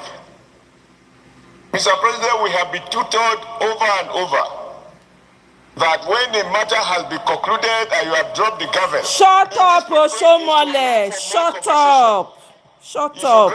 Shut man devil. Then you must extend the same extension to us, in which case our rules will become meaningless. See, I think the rules should be obeyed. We have said what kind of rule? Which allow her to make any. Is abortion your own? Is it for you people to talk about as men? To continue the debate, many of us will rather debate it here. So I think my distinguished sister should agree that these are the rules. What kind of bloody distinguished sister? Sit your ass down, Oshomole. Oh my God. Here, you have to grant exemption there. Here we shall have no rules. Okay, the rules should be fair, and they should be applied the way you have done, even when I try to... Distinguished Senator Oshomole, I must add that I'm not a spirit to know what the senator wanted to say. The senator said, I want to say something. But if I knew, I would have referred her to Rule 52, sub 6. Rule 52, sub 6 says, it shall be out of order to attempt to reconsider any specific question upon which the senator has come to a conclusion during the current session, except upon a substantive motion for rescission. So since the senator has come to a conclusion and has stepped down this, it shall be out of order. So I ruled Senator Natasha out of order. Yes, Leader of the Senate. Can you imagine? Abortion a woman concern. President, please may I speak? I'm a woman and abortion has to do with women. It's very important, sir. Let us go to clause. This has been stepped down in totality. Yes, you distinguished senator, distinguished senator. This has been stepped down in view of the conviction, but if you have anything to add, you can say. Thank you very much, sir. Senator Natasha Akpoti-Uduaghan, Kogi Central. Sir, this borders on abortion. And... Yes, Senator. Your mic. Mr. President, we have been tutored over and over that when a matter has been concluded and you have dropped the gavel, in this particular case, to allow for more conversation, if you grant exemption to distinguish Senator Natasha, then you must extend the same extension to us, in which case our rules will become meaningless. I think the rules should be obeyed. We have said more discussion, which allow her to make any input, and I also intend to make more input. I think that is the whole essence of deferring it. To continue the debate, many of us will rather debate it here. So I think my distinguished sister should agree that these are the rules. Is it on those rules have repeat? to be followed. If you begin to exercise discretion of Kai, these people are granting jokers. exemption here, you have to grant exemption there, and here we shall have no rules. Okay, I think the rules should be firm, and they should be applied the way you have done, even when I try to... Distinguished Senator Adaloshumole, I must add that I'm not a spirit to know what the senator wanted to say. The senator said, I want to say something. But if I knew, I would have referred her to Rule 52, sub 6.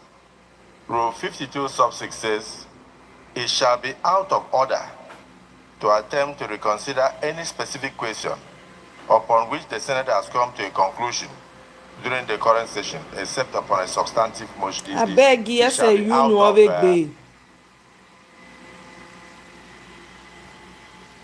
Hey, how can you have this kind of conversation and no woman impure? Nigeria. Oh my God. No, things have to change, yo. That down. The next bill, I believe, we can take still while sitting as committee of the whole. So as the person put camera for his face, then they look for gist. Out of the three that were taken. Adeniran, welcome, honestly. So this borders on abortion, and he's repeating. Yes, Senator. Yeah. It's a repeat. This is wild. How can you? I don't understand. Welcome, Justin. What kind of bloody politics is this? This is wild now. Please double tap the screen to like. Let me read Dr. Mo's tweet. Dr. Mo says the Christians are being massacred. The Muslims claim that they are being massacred too. The Christians are crying out for help. Instead of the Muslims crying out for help, too, they are expending so much energy to silence the Christians crying out for help. What kind of logic is this? How does it make sense? Naya not respond to her. I not say I was wondering the same thing. Even at the press conference, I said the point is everyone should stand together, Christians and peaceful Muslims against those who are both. And they act as if that is a hostile and nonsensical statement. To me, that was perhaps the greatest revelation of their true intentions. My official statement was a call to unity against a common enemy, but the message is anathema to them. Is that word right? Think about it.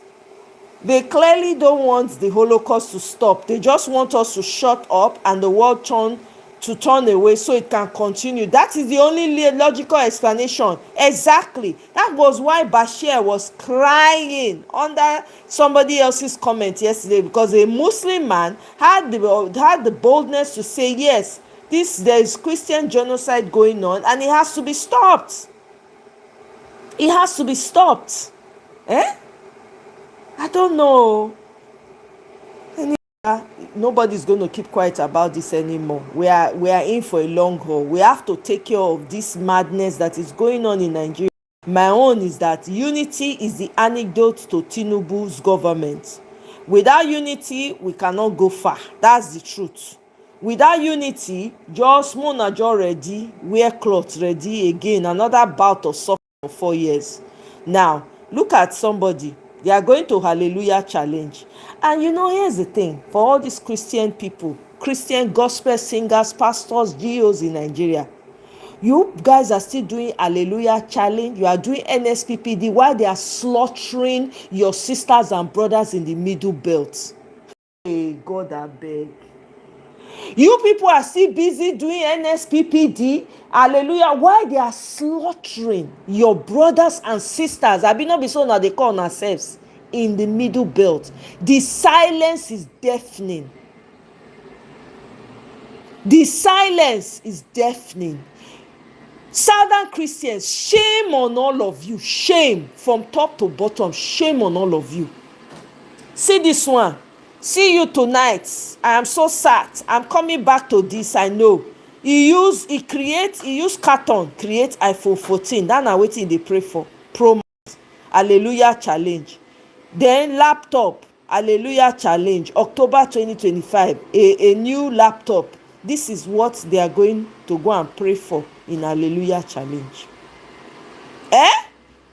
Wetin the right government go fix? See am, Jimmy responded, why fight for good governance when you can just pray for it, right? That's how power wins. Citizens replace action with religion. We pray for light instead of demanding electricity. We pray for jobs instead of holding leaders accountable. Faith isn't the problem. Inaction disguised as faith is. Yeah, this is what they have reduced them to. And they themselves cannot even use, they cannot think for themselves. I read this yesterday. Oh my God, this tweet sweets me, man. I read it where Bashir was crying. See, the guy, the UAE political analyst, he warned of systemic ethnic religious violence against peaceful Nigerian Christians. Bashir come start to dey cry for the guy comment section. He cry, yo. Imafi don welcome, oh. He cry, yo. We almost not dey hear word again. So my people, I think this is where I will draw the curtain, and I may come back later. It depends. I can't make any promises right now, but thank you all so much for joining me. Make I read them again. Okay nah. Oh my God, you know what you ask? Who am I to say no? I will not read it. Let me start from the very beginning. The very good place to start. When you sing, you begin with ABC. When you read, you begin with do re mi. I know I have it upside down, but guys, please don't laugh at me. Okay, let's go. Nigeria is enduring a campaign of ethnic and religious cleansing. Christian families are being slaughtered in their homes. Churches are reduced to ashes, and children are executed for their prayers. The attackers act with conviction, born from an ideology that spreads through borders, linking groups like Boko Haram to the same Islamist current that once inspired the doctrines of the Muslim Brotherhood. It is an ideology that hides behind faith while preaching domination and erasure. The killings are methodical. The targets are chosen. Villages vanish under the same banners of fanaticism that have stained other regions in fire.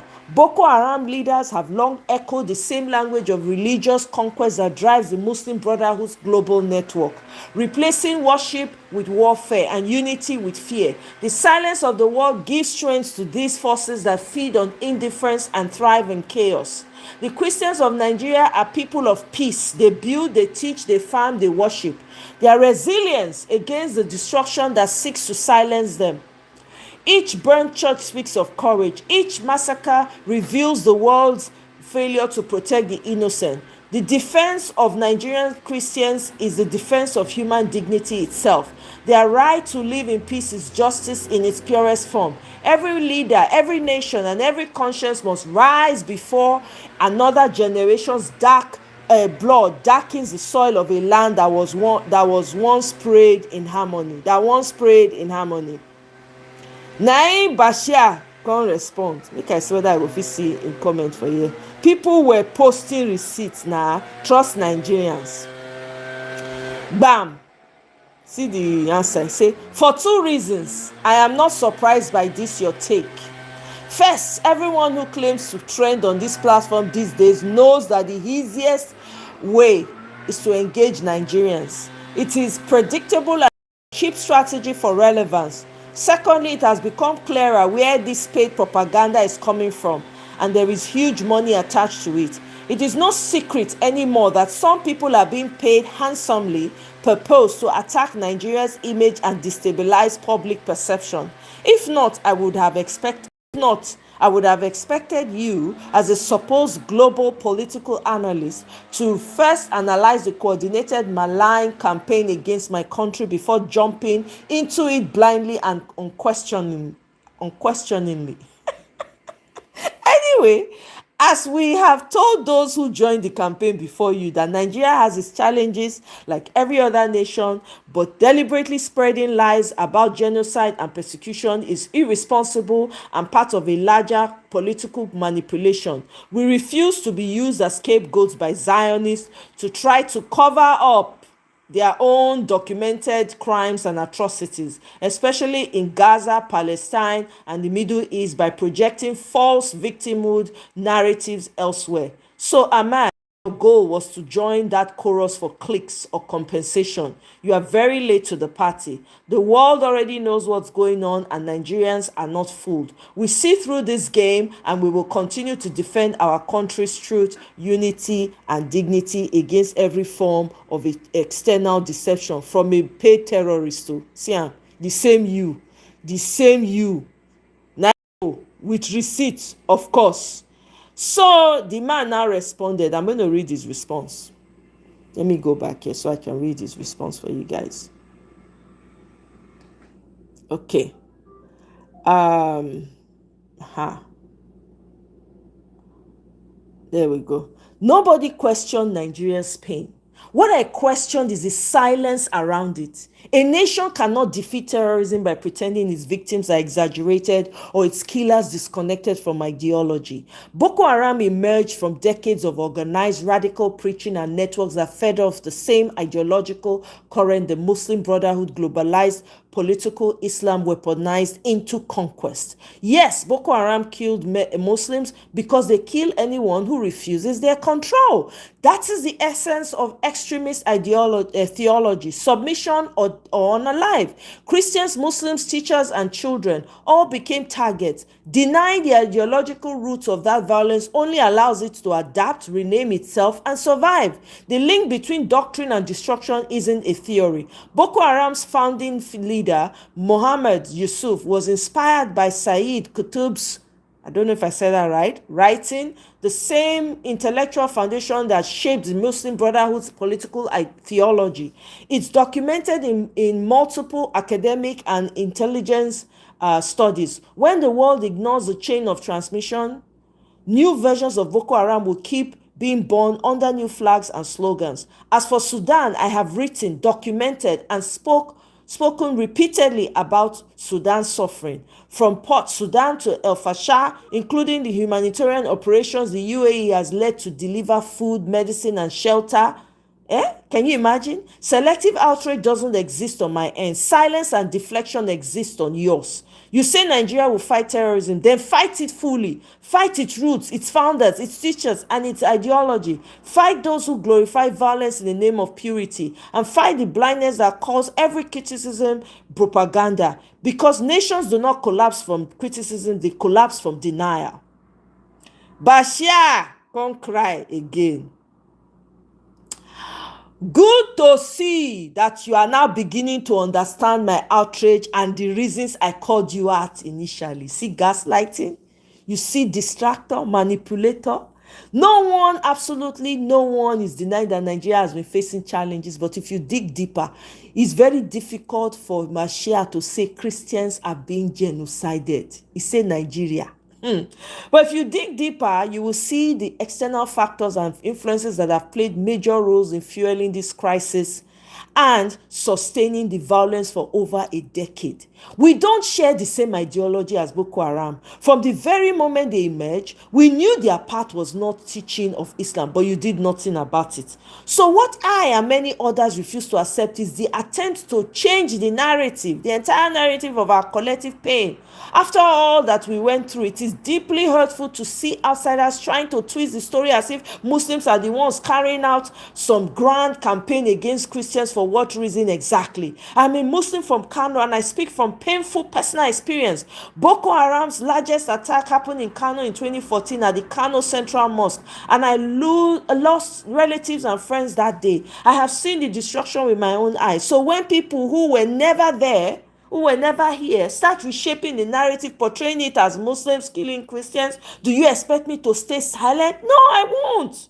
Let's call it what it is. Terrorism, not religion. These terrorists have bite both Muslims and Christians, men, women, and children. Like I said earlier, if you go through the statistics of the last 10 years, you will find that more Muslims have been unalived than any other group you dey hear. That is why I insist this is not about Islam versus Christianity. It's about humanity versus evil. I will stand with anyone who genuinely wants to lend their voice against Boko Haram's killings, banditry, or any form of violence that takes innocent lives. But I will never allow that fight to be used as a tool to create religious division or promote a false idea of systematic persecution.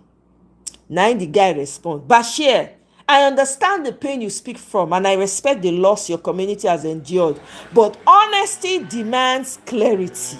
The world is not accusing every Muslim of violence. The world is pointing at the ideology that turned faith into warfare and scripture into a weapon. Boko Haram was born from decades of organized radical preaching from the same ideological current that gave rise to movements which use religion for political domination.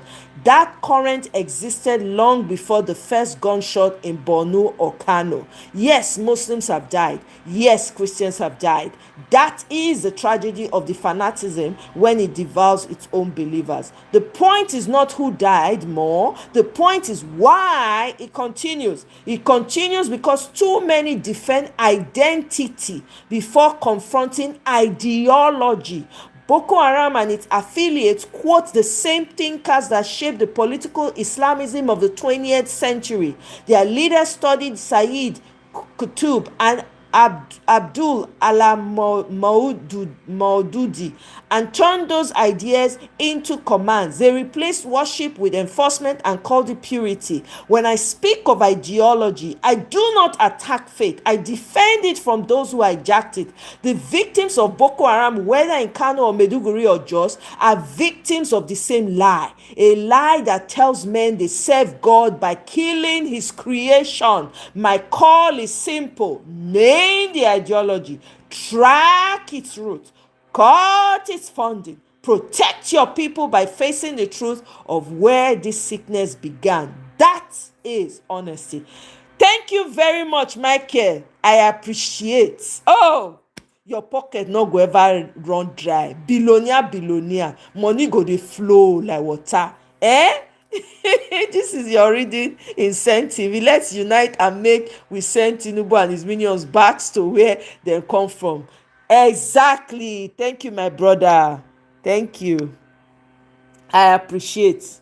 Now this Ahmad come start to dey cry. Ahmad, that is exactly why your post yesterday, which now has almost, it dey pain am, 100k views, was so deeply hurtful to read. In it, you wrote in emotional language that Christian families are being slaughtered in their homes, churches are reduced to ashes, and children are executed for their prayers.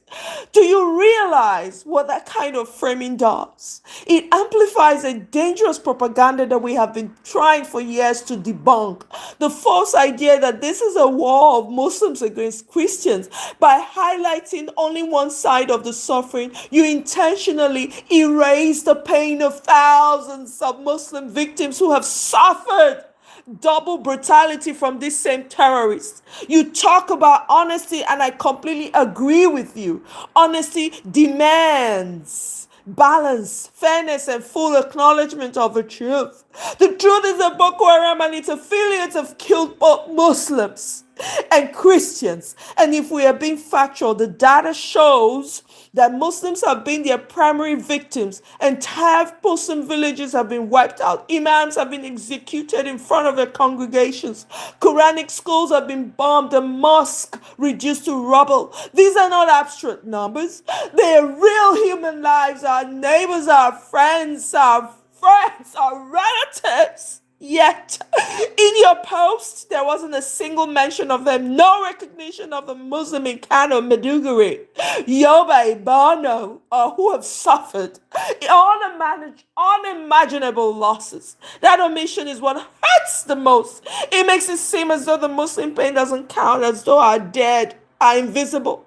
As though our tears are less worthy of global empathy. If your call is truly for honesty, then that honesty must cut across all lines. It must name every victim, regardless of faith. It must recognize that Boko Haram's ideology has destroyed both mosques and churches, both Muslims and Christians, both faith and humanity.